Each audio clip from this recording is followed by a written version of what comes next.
Today, we're going to talk about how to set boundaries without feeling like you need to write an apology letter afterward. 5 simple research-backed shifts that will help you stand your ground with courage and compassion. Let's get into it. A lack of boundaries isn't kindness, it's chaos. When we don't communicate what's okay and what's not, we don't just lose ourselves, we start resenting the people we were trying to please in the first place. Studies show that people who set clear boundaries actually have better relationships, not worse. I remember a time when I thought keeping everyone happy was the goal. Saying yes when I wanted to say no, stretching myself too thin and thinking, well, at least they're not upset with me. But here's what I've learned. When we avoid setting boundaries to keep the peace, it's not real peace. It's a silent war inside ourselves. Because what happens? We start keeping score. I did this for them, but they didn't do that for me. I showed up, but where were they when I needed help? And resentment is like a slow leak. It doesn't burst all at once. It builds quietly until one day you're snapping at someone over something small, and even you don't know why you're so angry. But if you trace it back, it's not about the small thing. It's about all the times you swallowed your own needs instead of expressing them. Boundaries are not about shutting people out. They're about letting them in the right way. And they create a structure where relationships can actually thrive because nobody is operating on unspoken rules and silent expectations. Think about it. If someone repeatedly borrows money from you and never pays it back, but you never say anything, are they the problem? Or is the problem that you haven't set a boundary?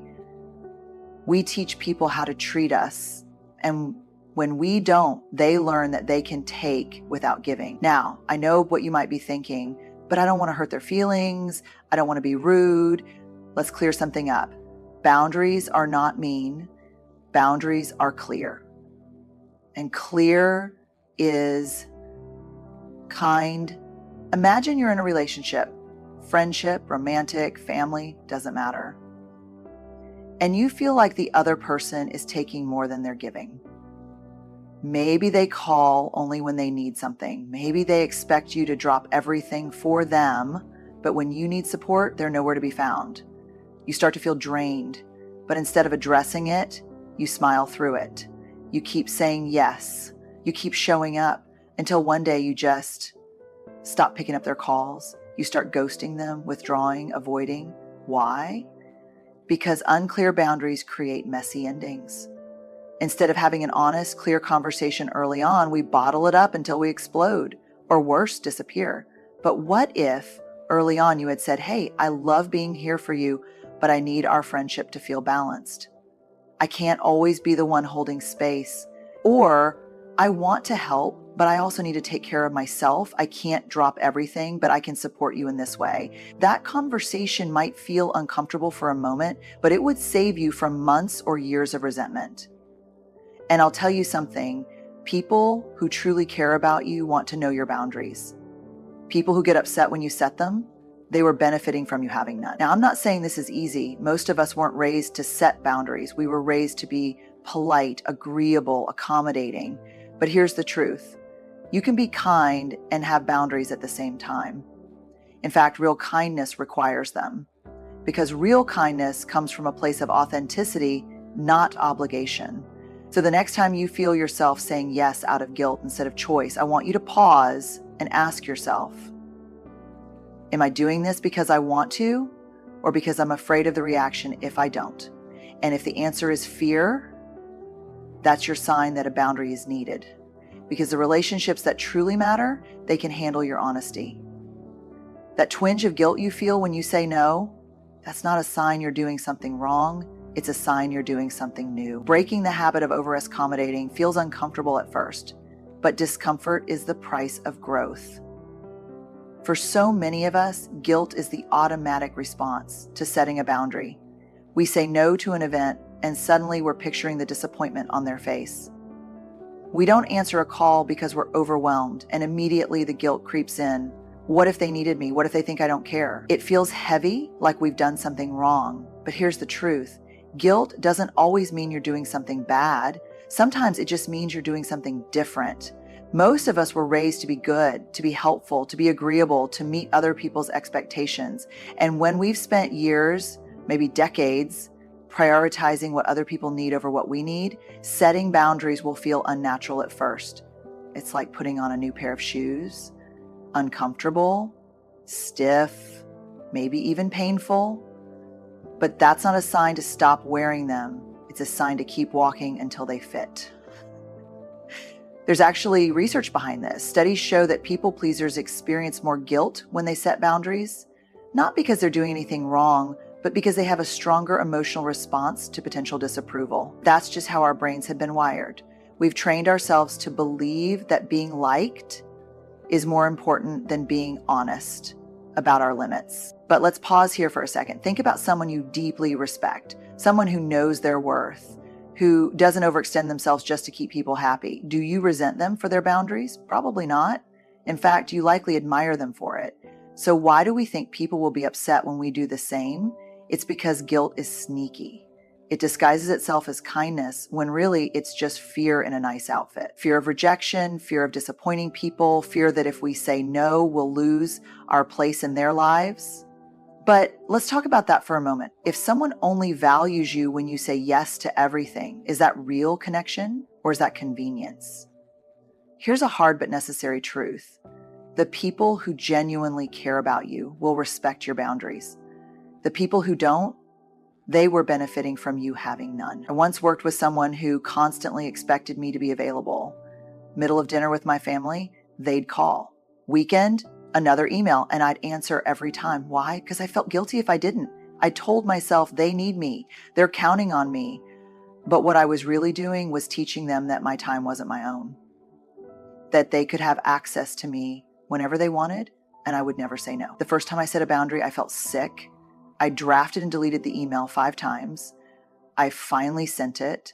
Something simple like, I'm happy to help, but I won't be available outside work hours moving forward. And guess what?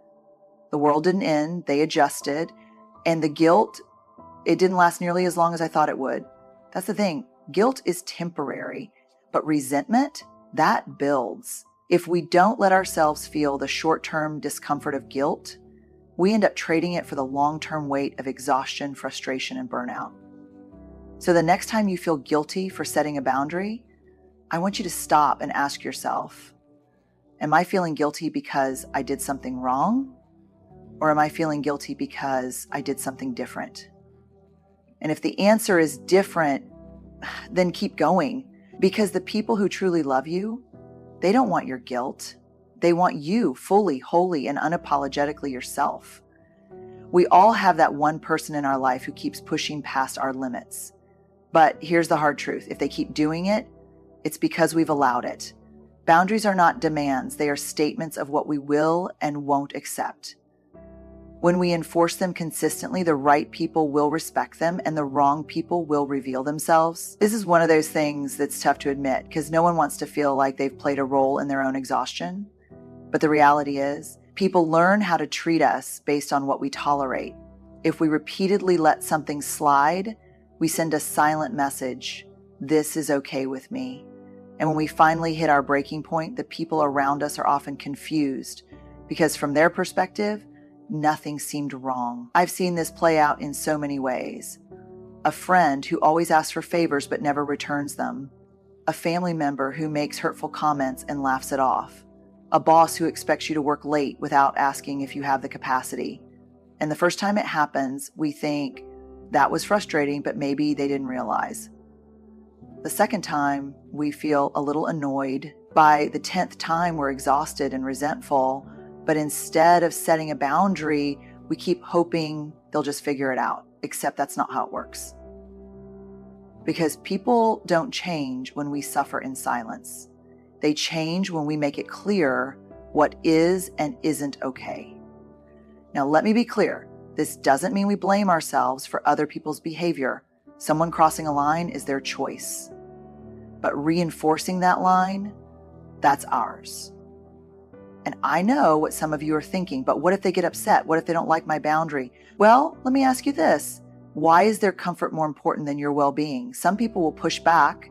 They'll test your boundaries to see if you're serious. And that's where consistency matters.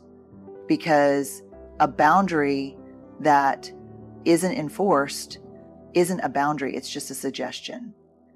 A friend of mine once told me she felt like a doormat in her relationships. She said yes to everything, watching her friends' kids last minute, lending money she didn't have, rearranging her schedule to accommodate everyone else. And when she finally tried setting boundaries, she was met with guilt tripping. But you always help me, I guess I'll just figure it out on my own. And that's when she realized the people who were benefiting from her lack of boundaries weren't happy about the change because they were losing the unfair advantage they had. That's when you have to remind yourself, the right people won't leave because you have boundaries, they'll stay because you do. Boundaries are not ultimatums. They're not about controlling other people, they're about taking responsibility for ourselves. Instead of saying, you can't talk to me like that, we say, if you continue speaking to me that way, I will remove myself from the conversation. Instead of saying, you have to stop asking me for money, we say, I am not in a position to lend money and I won't be able to help in that way. Do you see the difference? One is about trying to force someone to change. The other is about choosing how we respond. So if you've ever wondered, why do people keep crossing my boundaries? Take a step back and ask yourself, have I been consistent in enforcing them? Have I communicated them clearly? Because when we stand firm in our boundaries, we stop feeling powerless in our own lives. And the people who truly care about us, they don't want to take advantage of us. They want to understand how to love us better. Every time we say yes to something we don't want, we are saying no to something we do want. Whether that's our time, our peace, or our priorities, boundaries remind us that we matter too. Research shows that people with strong boundaries report higher self-esteem and lower stress. For years, I struggled with this. I used to say yes automatically without even checking in with myself because I thought that's what good people did. Someone needed help moving? Sure. A colleague wanted me to stay late? No problem. A friend needed emotional support even though I was running on empty? Of course. And then I'd wonder why I felt drained, stretched thin, and if I'm being honest, a little resentful. The turning point for me was when I heard a simple but powerful truth. Every time you say yes to something that's not right for you, you are saying no to something that is. And that hit me hard because I wasn't just overcommitting, I was undercommitting to myself. Think about it. When you say yes to working overtime to please your boss, you're saying no to that quiet evening with your family. When you say yes to making plans out of obligation, you're saying no to rest. When you say yes to everyone else's needs first, you're saying no to your own. And if that stings a little, I get it. Because we've been taught that prioritizing ourselves is selfish. But let's challenge that for a second. Is it selfish to honor your energy? Is it selfish to protect your time? Or is it simply self-respect? We have to start flipping the script. Boundaries are not about rejection. They are about alignment.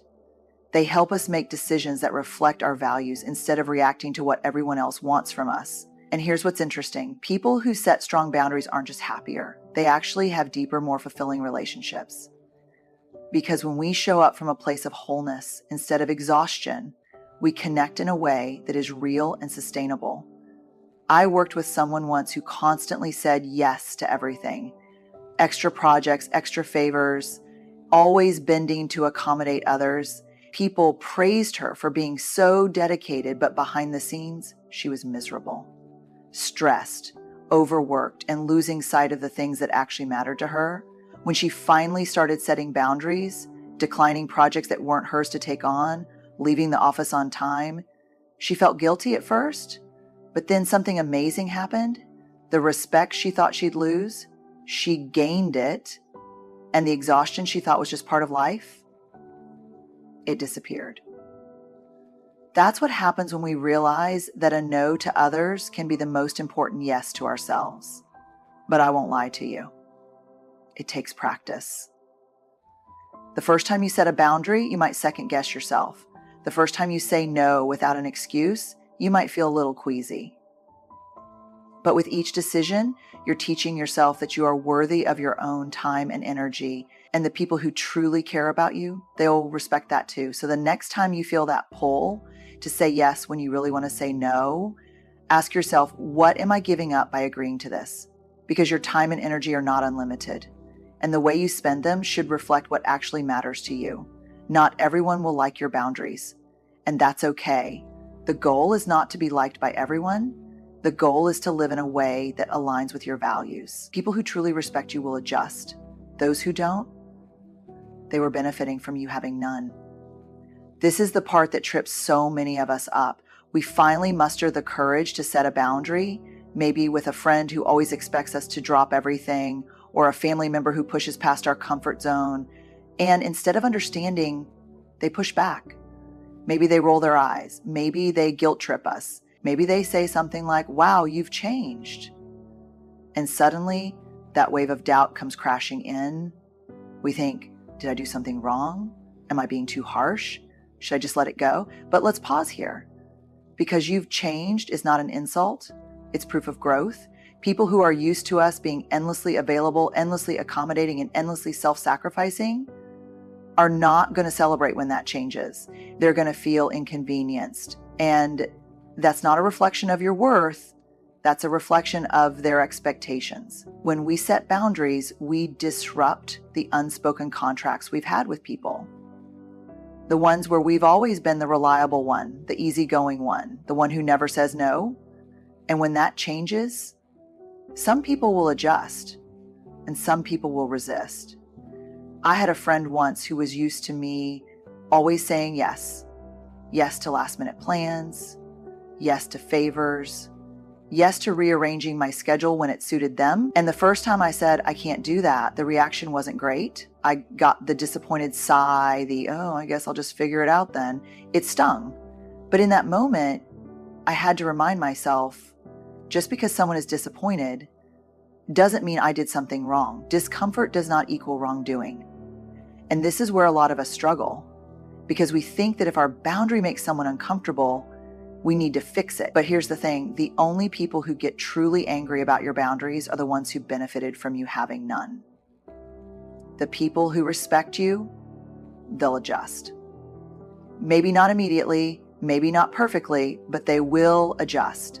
And if they don't, then maybe that relationship was built on a version of you that was always saying yes, even when you didn't mean it.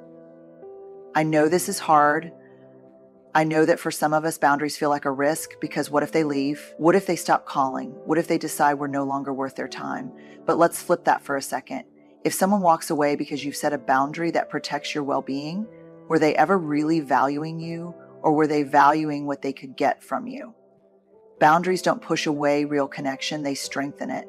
Because real relationships, healthy, grounded, meaningful relationships, are built on mutual respect, not silent resentment. So the next time someone pushes back on your boundary, I want you to take a deep breath and remember, their reaction is not your responsibility. Your responsibility is to honor yourself, your energy, and your values. The right people will see that and stay. The wrong ones, let them go. Setting boundaries is not about pushing people away. It's about choosing yourself, your peace, and your values over exhaustion, resentment, and guilt. It's about deciding once and for all that you are just as worthy of your own care as anyone else. Will it be uncomfortable at times? Yes. Will some people resist? Probably. But the more you stand firm in your boundaries, the more you'll realize that the people who truly love and respect you want you to take care of yourself. And the ones who don't, they were never really honoring you in the first place. So as you move forward, remember this, every time you set a boundary, you are teaching yourself that you matter, that your needs are valid, that your time is valuable, and that your well-being is not negotiable.